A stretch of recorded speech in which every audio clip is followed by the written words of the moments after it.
guys, welcome back to my YouTube channel. I have some great news. There's a new instrument which I will be adding to my sort of arsenal of all things that go pluck, and I think you're really going to like this one. So here we have the Baroque lute. It's an absolutely beautiful looking instrument. This is the back here that is made up of individual strips of wood we call ribs. In this case, the wood is made out of this gorgeous orangey reddish flame maple, and the top is made of spruce with this gorgeous decoration here called a rose.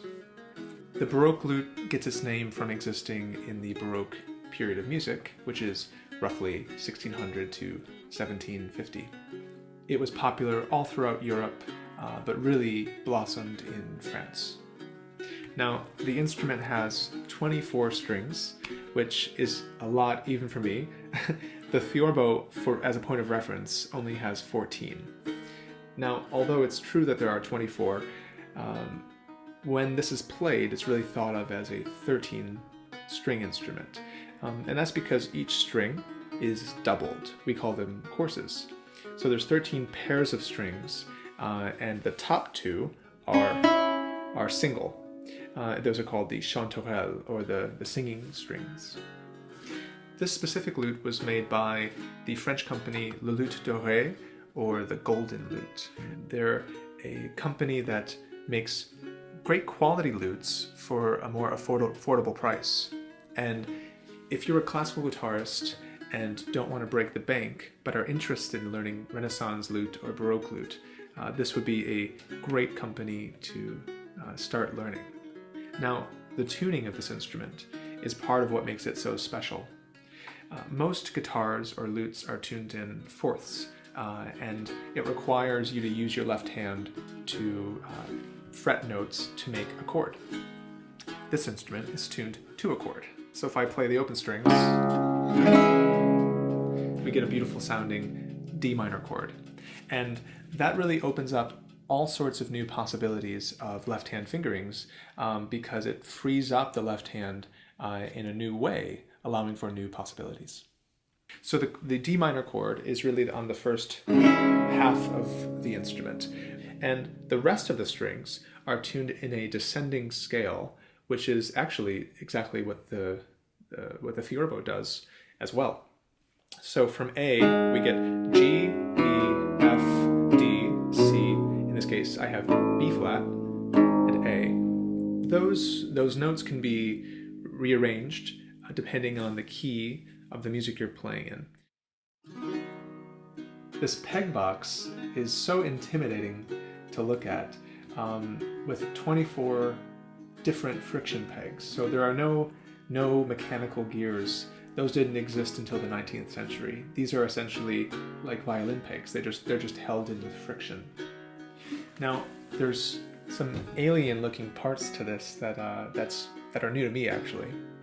We have this extension here called a bass rider, and you can see that the first nut stops here, and the second extra one that has two courses gives it an extra, I don't know, inch and a half or maybe 2 inches. And that extra length actually is great for giving the bass a bit more oomph. So I've only had a few hours since I've got this thing in tune to start picking away at some music, since this is all brand new to me. But I think I've figured out the opening of a vice saraband that I used to play on guitar. So I'll take a crack at it.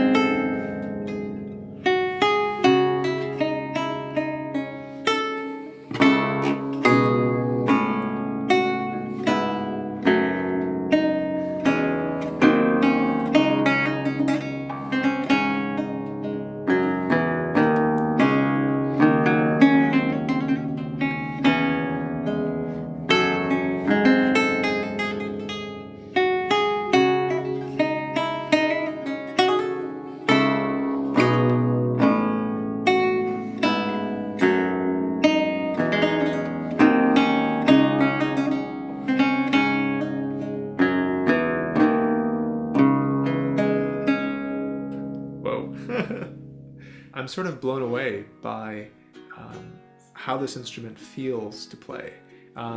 It's bizarre because since I know this piece on guitar, and I'm now playing it on the instrument for which it was written, it's so much easier on this instrument, even though I've put in my 10,000 hours on guitar, and this is my third hour or so playing this instrument.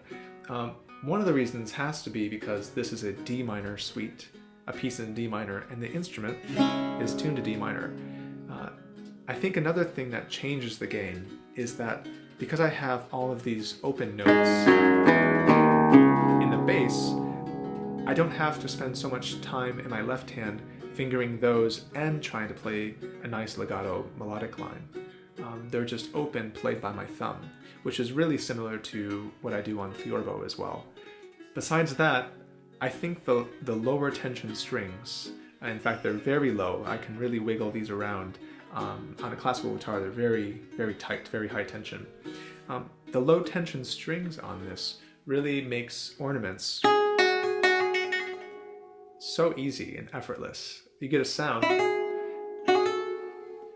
which is more equal between the pluck and the slur, and I think that really helps the melody along. Now the notation for this instrument is French tablature, tab, right? So if you're a modern guitar player, tab is when you have lines representing strings and numbers for which fret to play.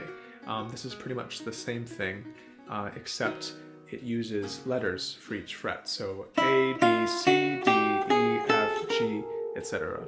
And the music is absolutely beautiful to look at. There's this incredible aesthetic experience of playing from a facsimile, which is a picture of the manuscript, the original handwriting of Weiss. It's beautiful to look at. And so I'm just loving sight reading through this music. It's a joy.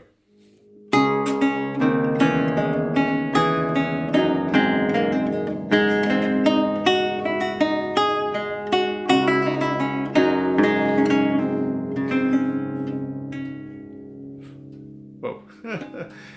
I'm absolutely in love with this instrument. The tuning, the extra bass strings, it's going to take me a lot of time to figure this thing out. But thank you for listening today as I learn about this instrument. Tune back in because I'm going to be posting more videos as I get better on this instrument, and you can come learn it with me. So thanks for watching, and come back for more later.